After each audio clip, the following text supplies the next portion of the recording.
Right, time to continue my coverage of the Liquibition series between Ret and Infernal. Ret has spawned as the red Zerg at the 12 o'clock location, and Infernal is at the, the 2 o'clock position on Lost Temple, everybody's favorite map from Blizzard.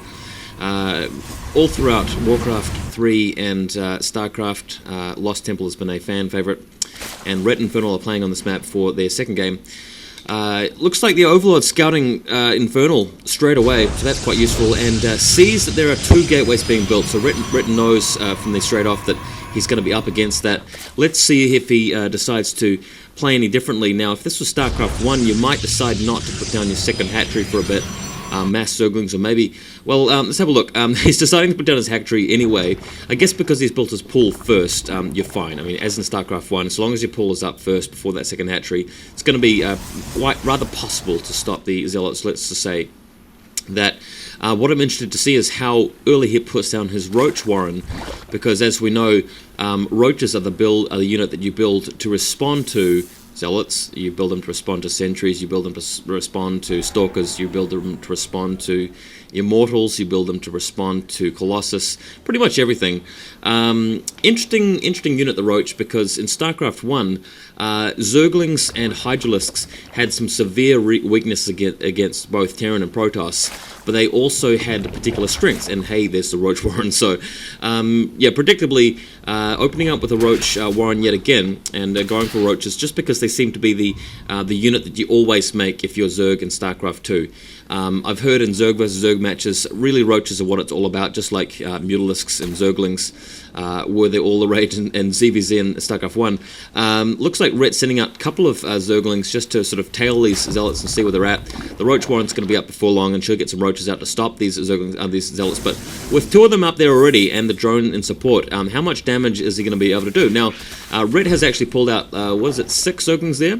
And just waiting for some more to come in. Oh, nice surround there. Just getting stuck straight away. He sees the opportunity, sees Infernal in that annoying little position, and comes in to swipe both of these Zealots. So that's pretty much the rush stop dead there.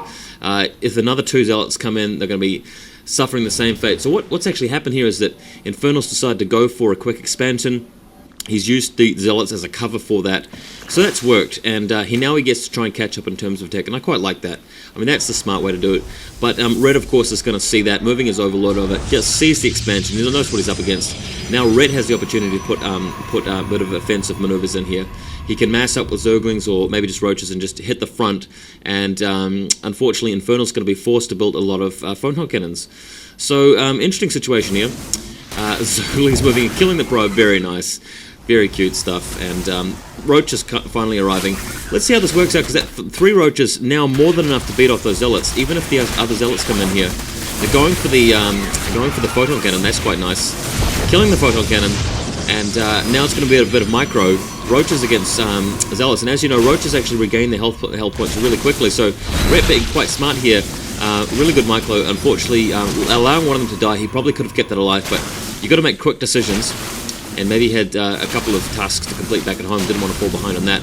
But as you can see, really easy for the Roaches to beat Zealots in a hands of a good player. So Roaches obviously seem to be the hard counter, well, not the hard counter, a soft counter to everything on the ground. The only thing that really hard counters Roaches are air units.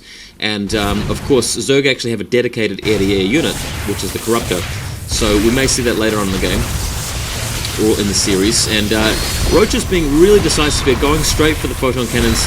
That's 4 Photon Cannons that were initially put down, and he's finally having to retreat just in the face of such huge firepower, so even Roaches can't deal with that many cannons, but I mean, that's what you expect. I mean, in StarCraft 1, you would really have only needed a couple of cannons earlier on this game.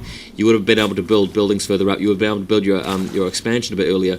The builds aren't that well understood in StarCraft 2, so I must concede that, you know, once this game becomes a bit more understood, you might see a bit of a more interesting game. But at this point, this really seems to be about building those Roaches, and the Protoss player doesn't really seem to have a lot of options. I like what Infernal did there with the Zealots, just sacrificing them to be able to get his expansion up. Now, what you see here is because Red has had to respond with Zerglings and Roaches, he's now building a lot of larvae at home and morphing them all to drones. Well, some of them to Roaches to keep up with their military dominance, but mostly drones just to keep up with the economy and to really pull ahead. So yeah, interesting game. I've been in my previous video, I made some comments about me not really enjoying StarCraft at the moment, and that there are some things I don't like about StarCraft, and many of you have been posting responses, some of which I've been deleting, some of which I've been reading. And just in general, I mean, I'm not saying StarCraft 2 is going to end up as a bad game. Obviously, I acknowledge that it's the beta, and that there are some good games out there if you look hard enough. Some people have been covering the really good games, and I've been watching some of them.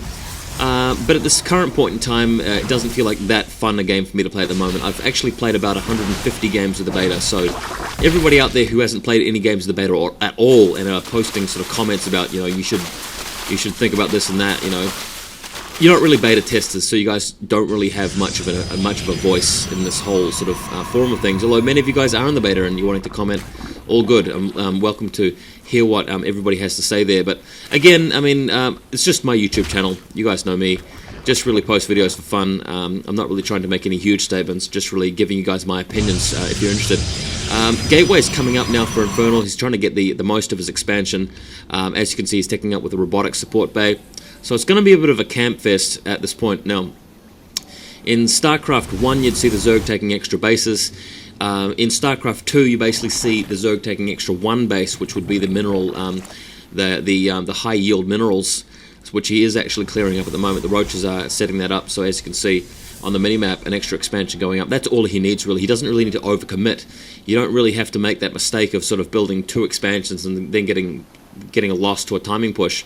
All you've got to do in StarCraft 2 is just take one extra base, which is the yellow minerals, and just stay massing units to maintain your marginal advantage. So, also the other thing you don't really see, as we've been talking about, is a lot of harassment.